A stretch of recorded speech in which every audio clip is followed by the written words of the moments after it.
पिछले एपिसोड में आपने देखा, सहर ने मंदिर में छुपा नागलोक का द्वार खोल दिया। विक्रम ने उसे चेतावनी दी कि यह कदम खतरनाक साबित हो सकता है, लेकिन अब सच्चाई से पीछे हटने का समय नहीं था। मंदिर के द्वार के पीछे की दुनिया अब सामने है।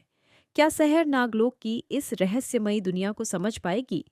देखिए आगे। सहर ने नागलोक में कदम रखा।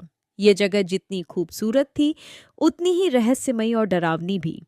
चारों ओर अजीब आवाजें और नाग रूपी जीव उसकी ओर देख रहे थे। यह सब असली है? नागलोक सच में मौजूद है? सहर को अपनी आंखों पर यकीन नहीं हो रहा था। उसे लगा जैसे वह किसी सपने में है। नागलोक के बीचों बीच सहर की मुलाकात नागेश्वरी से हुई। नागेश्वरी नागलोक की रानी उसकी प्रतीक्षा कर रही थी। सहर, तुम्हारा स्वागत है।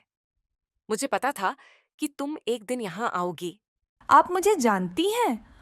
मैं नागलोक की रानी हूँ और तुम उस वंश की बेटी हो जिसने हमारे साथ विश्वासघात किया। तुम्हारी माँ ने वह श्राप दिया जिससे हमारा लोक और तुम्हारा गांव दोनों प्रभावित हुए। नागेश्वरी की बातों ने सहर को झकझोर दिया। क्या उसकी माँ वाकई नागलोक के श्राप के लिए जिम्मेदार थी? जैसे ही सहर नागेश्वरी से बात कर रही थी, विक्रम ने आकर उसे रोकने की कोशिश की। उसका चेहरा चिंता से भरा हुआ था। सहर, तुम्हें यहाँ नहीं होना चाहिए। यह जगह तुम्हारे लिए सुरक्षित नहीं है। विक्रम, मैं तब तक नहीं जाऊंगी जब तक मुझे सच्चाई का पता नहीं चल जाता।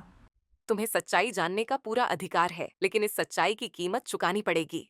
विक्रम की आंखों में डर था। उसे पता था कि नागेश्वरी की सच्चाई सहर को और मुसीबत में डाल सकती है।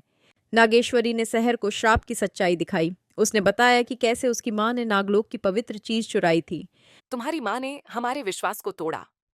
उसने वह शक्ति चुराई जो हमारे लोक को संरक्षित करती थी। इसी वजह से नागलोक और तुम्हारे गांव दोनों श्रापित हो गए। ये सच नहीं हो सकता। मेरी माँ ऐसा क्यों करेगी? यह जानने के लिए तुम्हें अपनी माँ के कदमों पर चलना होगा। नागलोक जितना खूबसूरत था, उतना ही खतरनाक भी। हर कदम पर सहर को ऐसा लग रहा था जैसे कोई उसे देख रहा हो। तुम यहाँ जितना समय बिताओगी, यह जगह उतनी ही तुम्हें निगलती जाएगी। तुम्हें जल्दी यहाँ से निकलना होगा। मैं बिना जवाब के वापस नहीं जाऊंगी। नागेश्वरी ने सहर से कहा कि श्राप को खत्म करने के लिए उसे उस वस्तु को वापस लाना होगा जो उसकी माँ ने चुराई थी। लेकिन याद रखना सहर, इस सफर में तुम्हें अपने सबसे बड़े डर का सामना करना होगा। श्राप को खत्म करने के लिए तुम्हें उस वस्तु को वापस लाना होगा जो तुम्हारी माँ ने चुराई थी। सहर को समझ आ गया था कि इस सच्चाई को जानने की कीमत बहुत बड़ी हो सकती है, लेकिन उसने फैसला किया कि वह रुकने वाली नहीं है। सहर ने अपने डर को पीछे छोड़ते हुए नागलोक के गहरे रहस्यों की ओर कदम बढ़ाए। उसे नहीं पता था कि इस सफर का अंत क्या होगा, लेकिन वह सच्चाई के करीब पहुंचने वाली थी।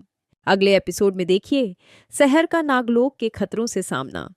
क्या वह अपनी माँ की गलतियों को सुधार पाएगी या यह सफर उसे और मुसीबतों में डाल देगा? देखते रहिए शामरण, एक इच्छाधारी सांप की कहानी। अगर आपको यह एपिसोड पसंद आया तो हमारी कहानी को और भी रोमांचक बनाने के लिए लाइक और सब्सक्राइब करना ना भूलें। और हाँ, बेल आइकन दबाएं ताकि अगले एपिसोड की अपडेट सबसे पहले आपको मिले। आपका साथ हमें और बेहतर कहानियां लाने की प्रेरणा देता है। धन्यवाद और मिलते हैं अगले एपिसोड में।